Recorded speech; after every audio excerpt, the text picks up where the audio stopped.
Social media से जुड़े हुए सभी साथियों को जय हिंद। मैं कमांडो अरुण गौतम आज कुछ विषम परिस्थितियों के साथ आपके बीच आया हूं। आप लोग जैसा कि देख रहे होंगे कि पिछले 4 महीने से लगातार आरटीओ विभाग के भ्रष्टाचार के खिलाफ ड्राइवरों की आवाज़ बनकर के मोटर वाहन मालिकों और ट्रांसपोर्टरों का साथी बनकर के हमने आरटीओ से जंग छेड़ा। उनके भ्रष्टाचार में लगाम लगाने के लिए निरंतर दिन रात 24 घंटे जंगल पहाड़ में अपनी ज़िंदगी हमने गुजारा। आरटीओ विभाग द्वारा सोहागी थाने में हमारे ऊपर एक फर्जी मुकदमा दर्ज कराया गया। उसमें आरोप लगाया गया कि कमांडो अरुण गौतम सरकारी काम में व्यवधान पैदा कर रहे हैं, यानी जो अवैध वसूली हो रहा है उस पर रोक लगा रहे हैं। आज देश के बड़े बड़े संगठन जो हमारे तैयार हैं, AIMTC दिल्ली, भाईचारा राजमार्ग सुरक्षा, गोपाल परिवार फाउंडेशन, ड्राइवर महासंघ संगठन, ड्राइवर कल्याण महासंगठन, जितने भी संगठन 6300 संगठन हैं, उन सभी संगठनों से और 24 करोड़ ड्राइवर भाइयों से मैं अपील करता हूं कि कमांडो अरुण गौतम अगर जेल में चला गया तो आपको घबराने की जरूरत नहीं है, आपको डरने की जरूरत नहीं है। मैं जेल के अंदर रहूंगा और जब आवाज़ सुनूंगा कि हमारे ड्राइवर भाइयों ने कमांडो का रूप धारण किया है, हमारे ट्रांसपोर्टरों ने कमांडो का रूप धारण किया है, हमारे मोटर मालिकों ने ट्रांसपोर्टरों का रूप धारण किया है, तो हमको जेल कभी महसूस नहीं होगा।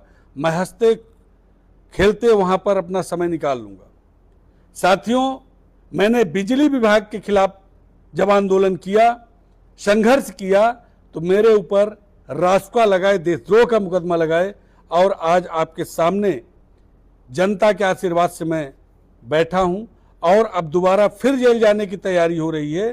तो मैं चाहता हूं कि 24 करोड़ ड्राइवर भाई, 6300 संगठन, ड्राइवर यूनियन के 6300 संगठन और हमारे फेसबुक में जुड़े हुए सभी फैन फॉलोवर्स, आप लोग ये आवाज़ बुलंद करिए कि भ्रष्टाचार नहीं होगा, आरटीओ का आतंक नहीं चलेगा, आरटीओ का भ्रष्टाचार नहीं चलेगा।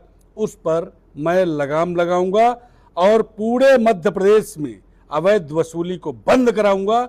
अभी तक कोई बोलता है कि कमांडो जी की आवाज़ दब गई है, दबी नहीं है। कमांडो जी की आवाज़ वही थी, वही है, और जब तक सांस चलेगी वही रहेगी। सिर्फ कारण ये था कि मैं थोड़ा सा, जब अगर शेर एक कदम पीछे लेता है तो यह मान के चलिए कि उसका लंबा छलांग लगेगा। तो अगर मैं एक कदम पीछे हटा हूं तो लंबा छलांग मारा हूं, क्योंकि जब तक ये केस जीते थे आरटीओ चेक पोस्ट चालू कराने के लिए, तब तक मेरा दिमाग था कि आरटीओ चेक पोस्ट का जो चालू का आदेश है उसमें बैरिकेडिंग कैसे लगे, कैसे स्टे हो, हमारा ध्यान पूरा उस पर आकर्षित था। जब हमने 11 मई 2026 को स्टे ले लिया, हम लोगों ने सब मिलकर के केस को जीत लिया, आरटीओ विभाग को चारों खाना चित कर दिया, तब अभी ये सिर्फ एक गुंडई, एक तानाशाही। बोलते हैं कि कमांडो को हम जेल में ही रखेंगे, कमांडो को हम जेल से बाहर नहीं निकलने देंगे, कमांडो के ऊपर हम मानहानि का दावा करवाएंगे। कितना ताकत है, मिट्टी में मिल जाओगे, मिट्टी में। ध्यान रखना, कमांडो तो मिट्टी में मिले या न मिले, हमारे को कोई शौक नहीं, न जीने का शौक है, न मरने का कोई गम है। हमने एक बॉर्डर में रहने वाला व्यक्ति जब आतंकवादियों की गोली से जिंदा आ गया और आपकी गोली से मर जाऊंगा तो मुझे स्वीकार है, लेकिन कोई भी बॉर्डर पर अवैध वसूली नहीं चलने दूंगा। आपको प्रॉपर चेक पॉइंट है तो चेक पॉइंट में, एक चेक पॉइंट में 20 मिनट ही आप वहां पर रहने पाएंगे। वहां पर झुग्गी झोपड़ी लगाकर कुर्सी डालकर पैसा का वसूली नहीं करेंगे। ये मेरा चैलेंज है, मैं चैलेंज करता हूं कि ऐसा मैं नहीं होने दूंगा। आप जेल नहीं, फांसी भी हो जाएगा तो भी हमारे जब तक सांस चलेगा तो मैं यही बोलूंगा कि अवैध वसूली नहीं होने दूंगा। और ड्राइवर भाइयों, आप जिस दिन मैं जेल जाऊंगा, आप कुछ नहीं करना, सिर्फ आवाज बन करके रोड में उतर जाना और इनको दिखा देना कि कमांडो के ईमानदारी में कितना ताकत है और तुम्हारे बेईमानी में, मक्कारी में कितना ताकत है। दोनों के ताकत का अंदाज इनको जरूर एहसास करवा देना।